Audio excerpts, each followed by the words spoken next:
to draw a little box for that little checkbox area. So I'm just going to grab the text from that text that needs to be text boxes. So it's right here. I'm going to draw, actually, well, might as well grab it all, copy paste, draw a new text box. I'm going to press W to get into my preview mode, close that window down, panel down. I'm just going to draw a box to the margins and paste, Command V. And I'm going to now make the style copy. Select it all, Apple or Command A for all, and make it copy. Oops. And if it's not going to work, I can press Option or Alt, and that will make sure that all of that style is adhered to that text. So if that little X comes up and you can't, nothing's really working, press Alt Option and it will make, or select it all first, Alt Option, and it will make that little X go away and make the paragraph style applied. So I'm going to delete the draw boxes, zoom in a little bit, close this down. So all you have to do to draw boxes is literally draw a box, and here is your shape tools underneath your frame tools. So you have 3 different frame tools: a square, or a rectangle, and a circle, and a polygon. So I didn't show you that. There's obviously circle. If you press Shift, you get a accurate circle, and you can place an image in that circle. And I can draw a perfect circle too by pressing down Shift and coloring it anything you want. So that's just a circle. I want to draw a box, so I'll use my rectangle frame and press Shift to make a perfect box. If I didn't press Shift, I would get all sorts of rectangles, and not. I'm pressing Command to select that, or get your selection tool to delete that. And it's getting a bit confused here. So there we go.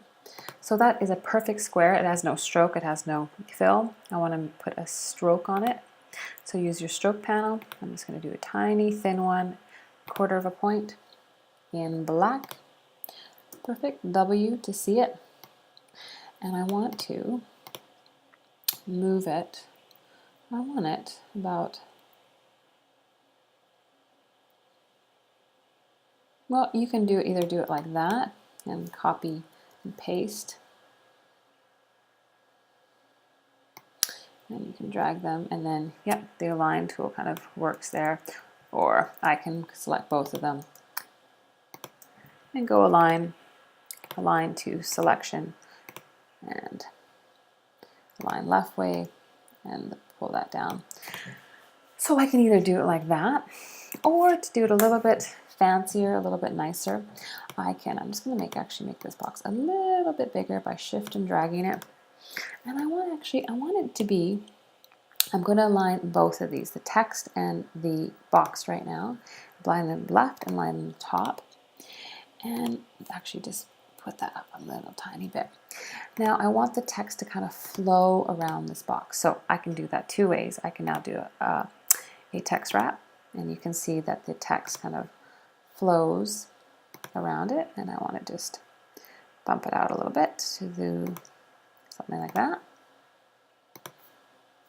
And I can copy and paste that, or I can also do Alt, Command, Shift, and drag it, and it will copy it and move it perfectly down at the same time.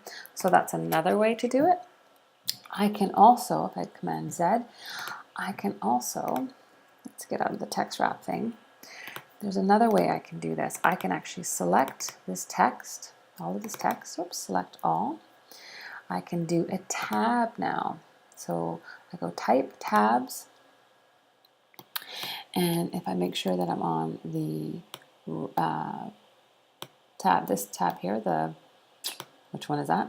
The left, and I click on this ruler here, and I can move that tab to where I want it. So that's probably there. And I actually go into now and press Tab. And there we go. And I can press Tab and select that box. I still need to copy and paste it down to so I'm just pressing Alt, Option, Shift. I think it's just Alt and Shift on the MAC. Now I don't want this year and this grow to be underneath the box.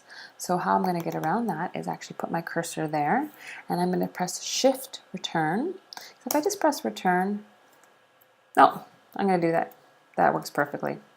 Forget what I said. Return, Tab, and then maybe Return, Tab. So I want it probably to look something like that. So I have the boxes and the text on aligned perfectly, as opposed to having the boxes like that. That doesn't look great. So I'm just pressing Tab. And that's how to do the boxes and tabs. And if you want to do a text wrap for the boxes, that's also fine. Remember to save. In the next video, I'm going to, let me remind myself, I'm going to show you again how to package and select a Pantone.